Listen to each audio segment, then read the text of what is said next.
देखिए दोस्तों, शुरुआत करने से पहले एक चीज़ मैं क्लियर कर देता हूँ। कंपोजिशन सप्लायर यानी कि कंपोजिशन डीलर अगर वो बाहर के स्टेट से परचेज करता है और सिर्फ लोकल सेल करता है, सिर्फ लोकल सेल, तो वो कंपोजिशन स्कीम में आ सकता है। और जो लोकली परचेज कर रहा है, लोकली सेल कर रहा है, वो तो कंपोजिशन स्कीम में आ ही सकता है। प्लस बाहर से परचेज करके भी लोकल सेल करेगा तो भी कंपोजिशन स्कीम में आएगा। बहुत सारे रीजनिंग ये सब मैंने बताए हुए हैं वीडियो में, आप आगे देखेंगे तो आपको मिलेंगे जरूर। आइए चलिए दोस्तों, कंपोजिशन स्कीम जीएसटी का पढ़ रहे हैं हम लोग। और जब मैं इसको पूरा पढ़ चुका तो फीलिंग यही आई, सरकार इसको क्यों लेके आई है। नहीं लेके आती तो और ज्यादा अच्छा होता। लेकिन फिर भी पढ़ते हैं एक बार। कंपोजिशन स्कीम में कौन कौन आ सकता है? मैन्युफैक्चरर आ सकता है और ट्रेडर आ सकता है। जो सर्विस प्रोवाइडर है, क्या वो आ सकता है? सिर्फ वही सर्विस प्रोवाइडर जो सप्लाई ऑफ फूड और ड्रिंक कर रहा है। लेकिन वो अगर सप्लाई ऑफ फूड और ड्रिंक का अल्कोहल फॉर ह्यूमन कंजम्पशन करता है तो वो नहीं आ सकता। ये इसको लिखने की यहाँ जरूरत भी नहीं थी, क्योंकि ये ऐसे भी जीएसटी के दायरे से बाहर है, तो नहीं भी लिखते तो भी नहीं आता। खैर इन एनी केस, अब पहले मैन्युफैक्चरर देखते हैं। और एक जीएसटी में एवरीवन इज सप्लायर, लेकिन कंपोजिशन स्कीम में कुछ लोग मैन्युफैक्चरर भी हैं और कुछ लोग ट्रेडर भी हैं और कुछ लोग सप्लाई ऑफ फूड और ड्रिंक भी कर रहा है। तो एक सिर्फ कंपोजिशन स्कीम ऐसा है जहां पर सप्लायर की जगह ये तीन शब्द इस्तेमाल किए गए हैं। मैन्युफैक्चर क्या होता है? वही डेफिनेशन है जो एक्साइज में है। सेक्शन 2 सबसेक्शन 72 डिफाइन करता है मैन्युफैक्चर। अब इस मैन्युफैक्चरर में भी तीन लोग नहीं आ रहे, इन्होंने अभी अभी हटाया है इसको, कि जो आइसक्रीम मैन्युफैक्चरर है वो कंपोजिशन स्कीम में नहीं आ सकता।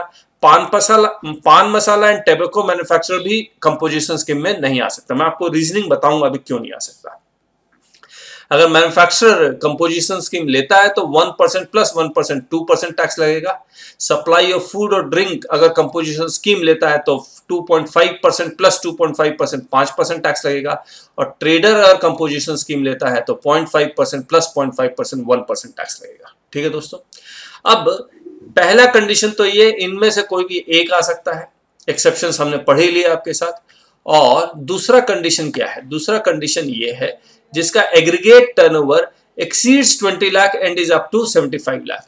अगर 20 लाख से कम है तब तो वो स्मॉल डीलर है, उसको रजिस्ट्रेशन की रिक्वायरमेंट नहीं है, एक्सेप्शंस है। तो aggregate turnover exceeds 20 lakh and is up to 75 lakh और ये कंडीशंस में भी सेटिस्फाई करता है तो कंपोजिशन स्कीम ले सकता है। ठीक है, एग्रीगेट टर्नओवर क्या होता है? एग्रीगेट टर्नओवर डिफाइन किया गया है सेक्शन 2 सबसेक्शन 6 में।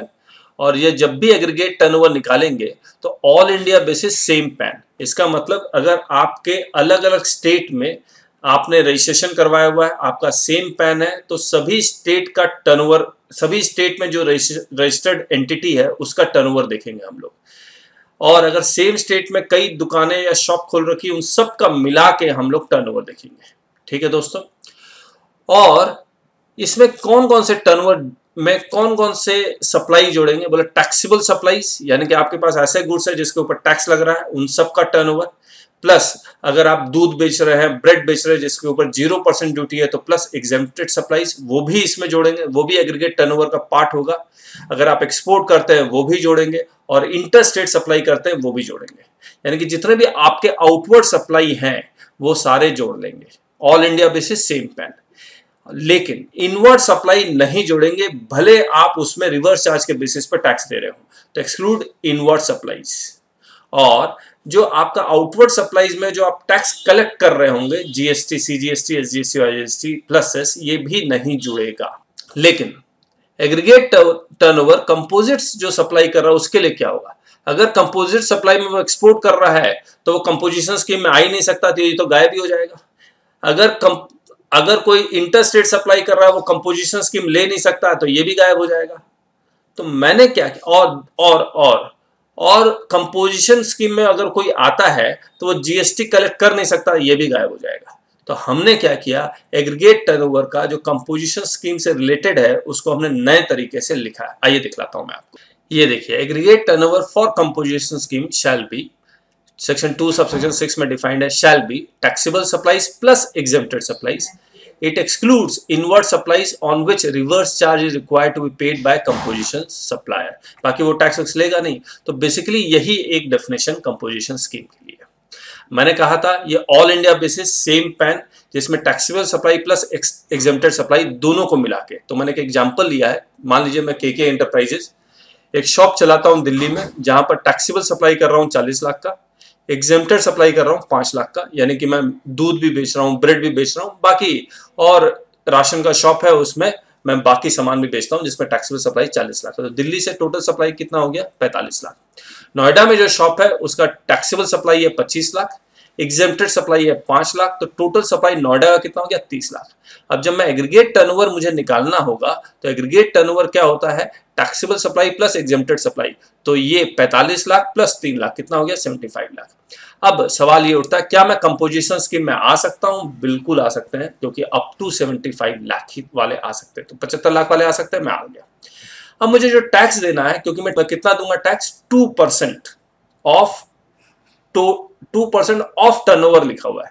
अब जब 2% ऑफ टर्नओवर लिखा हुआ है, तो टर्नओवर का डेफिनेशन क्या है? जब मैंने टर्नओवर का डेफिनेशन देखा तो मुझे बहुत ज्यादा आश्चर्य हुआ कि ऐसा टर्नओवर का डेफिनेशन उन्होंने क्यों लिखा। बोला टर्नओवर का डेफिनेशन में भी लिखा हुआ है taxable supply plus exempted supply के आप 2% देना, यानी कि 2% ऑफ 75 लाख, 1,50,000, यानी कि गवर्नमेंट मेरे से ये exempted supply 5 lakh plus 5 lakh कितना होता है, 10 लाख। 2% ऑफ 10 लाख 20,000 रुपया टैक्स मांग रही है, जो मेरे लिए लॉस है, मेरे लिए लॉस है। तो दोस्तों, जो एग्जेम्प्टेड सप्लाई कर रहे हैं और वो उसका मेजर पोर्शन 90% 80% एग्जेम्प्टेड सप्लाई का ही है, तो उनके लिए कंपोजिशन स्कीम नुकसानदेह हो सकता है। तो ये आपको चेक करना पड़ेगा। Therefore, any person who sells mostly exempted goods should not opt for composition scheme. Mostly word याद रखना, तो आपको ये मैथमेटिक्स देखना होगा कि आपके लिए कंपोजिशन स्कीम फायदेमंद है या नहीं। प्रोसीजरल फॉर्मेलिटीज में आपको फायदा तो होगा ही होगा, क्योंकि क्वार्टरली रिटर्न जाएगा इसमें, और अगर आप लार्ज डीलर की तरह बिहेव करेंगे तो मंथली रिटर्न जाएगा। अब मैं आपको ये बता देता हूं कि ये 1%, 5% या 2% का रेट कैसे डिसाइड हुआ है। देखिए दोस्तों, मान लीजिए आप ट्रेडर हैं, you want to behave like a large dealer. आप कंपोजिशन स्कीम में भी आ सकते हैं। मान लीजिए आपका टर्नओवर 75 लाख तक है, 20 लाख से 75 लाख के बीच में है, तो अगर आप कंपोजिशन स्कीम को ऑप्ट नहीं करते हैं तो क्या होता है, आपका भी एंगल बता देता हूं, कंज्यूमर का भी एंगल बता देता हूं, गवर्नमेंट का भी एंगल बता देता हूं। मान लीजिए आपने परचेज किया 100 रुपए में, आपका टैक्स लगा 10 + 10 कितना, 120 रुपया।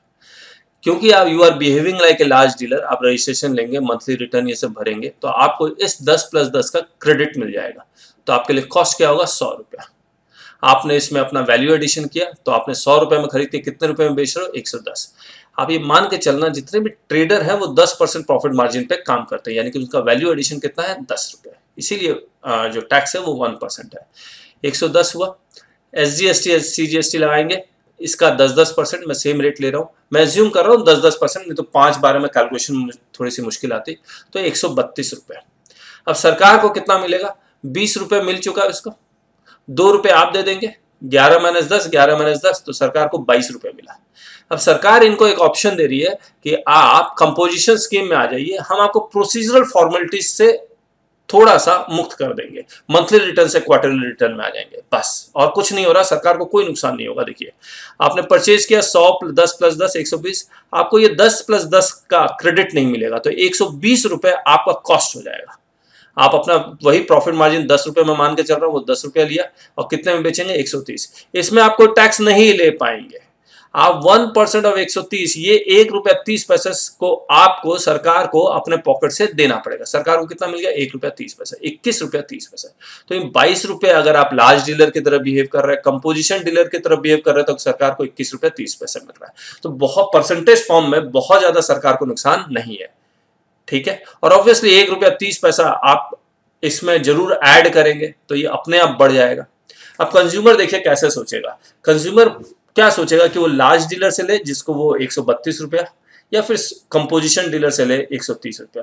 तो कंपटीशन का जमाना है, एक कंज्यूमर एक दुकान में जाएगा, दूसरे दुकान में जाएगा, उसको पता लग जाएगा कि कहां पर सबसे कम रेट में मिल रहा है, वहां से वो खरीद लेगा। तो ये डीलर का प्रॉफिट मार्जिन के ऊपर कोई खास फर्क नहीं पड़ेगा, क्योंकि लार्ज डीलर और कंपोजिशन डीलर कंपटीशन में सेम प्रॉफिट कमा रहे होंगे। अब आप ये देख लीजिए, क्योंकि 10% ही ट्रेडर प्रॉफिट मार्जिन पे काम करता है, इसीलिए जो रेट है वो 1% है। अब ये रेस्टोरेंट है, ये 50% पे काम करता है, 50% प्रॉफिट मार्जिन पे, तो इसीलिए वहां पर 5% का रेट है। Value 100, SGST same concept, 120, cost 100, value addition 50 लिया, वैल्यू 150, 15 + 15 180, सरकार को कितना मिलेगा, 10 + 10 20 मिल गया, आप 15 - 10, 15 - 10 देके 10 देंगे, टोटल सरकार को कितना मिला, 30। अब जो सप्लाई ऑफ फूड कर रहा है उसके लिए वैल्यू 100, SGST 10, CGST 120, इसका कॉस्ट आ जाएगा, वैल्यू एडिशन 150, 170, 170 का 5% कितना होता है, 8.5, तो कितना मिला सरकार को, 28.5 मिला। समझ में आया? अब इसमें 30 रुपए और 28 रुपए 50 में 1.5 रुपया का फर्क है, यानी कि सरकार को परसेंटेज फॉर्म में कोई खास नुकसान नहीं है, लेकिन ये क्या करेगा, ये 8.5 रुपया आप ही से वसूल करेगा, ये इसको यहाँ ऐड कर देगा 50 में, क्योंकि और ये 60 हो जाएगा, 180 पे फिर 5% ये बढ़ गया, ये देखिए फिर और कम हो गया। तो इस तरह से वो अगर बैक कैलकुलेशन करते रहेंगे तो ये ऑलमोस्ट इक्वल होगा, सरकार को कोई नुकसान नहीं होने वाला। सिमिलर केस में मैन्युफैक्चरर का भी हो सकता है, तो मैंने उसका एग्जाम्पल नहीं लिया। चलिए दोस्तों, आप ये सोचिए, manufacturer of ice cream, manufacturer of पान टैबेको, पान मसाला, ये कंपोजिशन स्कीम से बाहर क्यों कर दिया गया? बड़ा सिंपल सा रीजन है, क्योंकि आइसक्रीम मैन्युफैक्चरिंग में जो वैल्यू एडिशन हो रहा है वो ज्यादा हो रहा है, और दूसरी बात कि आइसक्रीम बनाने के लिए जो सामान खरीदा जा रहा है, जो गुड्स खरीदा जा रहा है, मिल्क, ड्राई फ्रूट्स, उस पर टैक्स सरकार को 1 रुपया नहीं मिल रहा है। अब मैं दिखलाता हूं, यहां पर मान लीजिए मिल्क खरीदा, purchase value GST 0, dry fruits खरीद रहा है 0, तो वैल्यू कितना आ गया, 0, तो सरकार को यहां पर टैक्स नहीं मिला।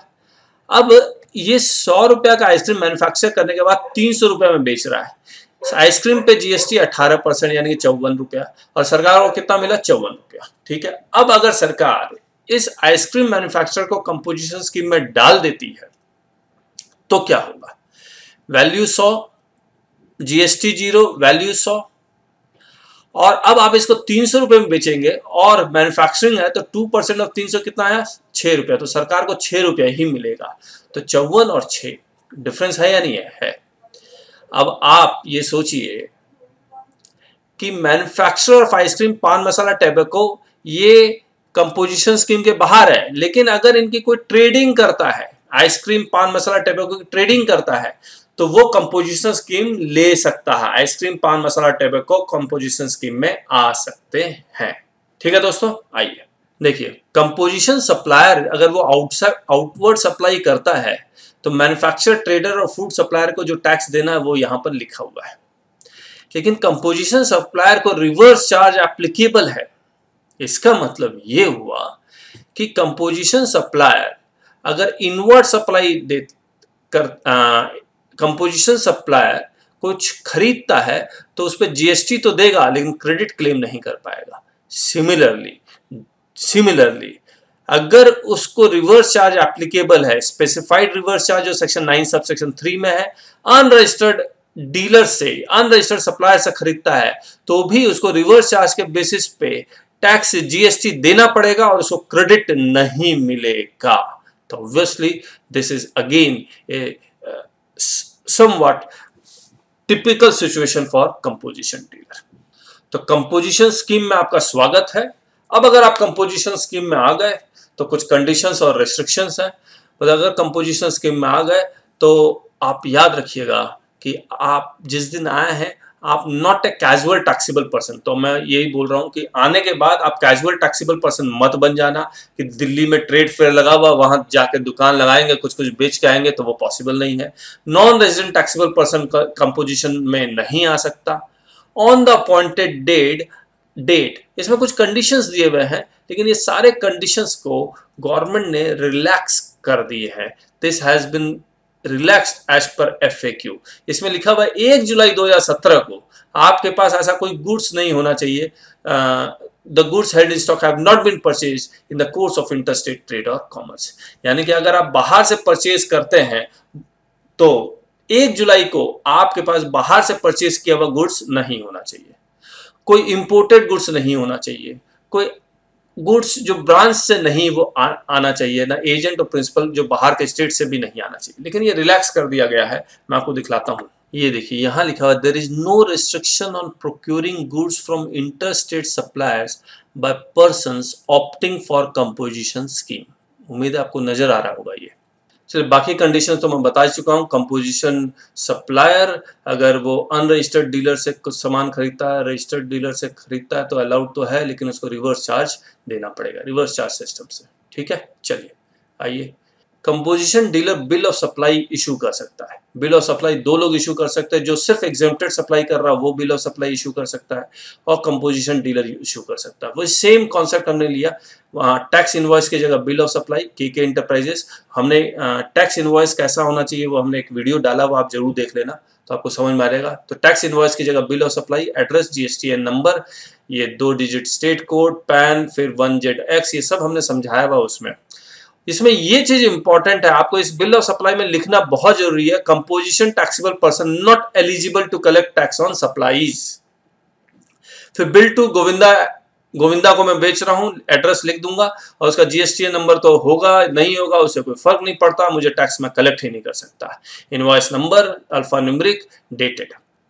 अब इसमें एचएसएन कोड लिखने की जरूरत ही नहीं है, क्योंकि कंपोजिशन स्कीम वाले को एचएसएन कोड लिखने की जरूरत नहीं होती है। Description of goods, quantity, rate, amount, shirt इतने में बेचा, डिस्काउंट में दे रहा हूं, वैल्यू ऑफ टैक्सेबल सप्लाई। इसमें कोई टैक्स कलेक्ट नहीं कर सकते हैं, और आपने बड़े बड़े यहां लिख भी चुके हैं।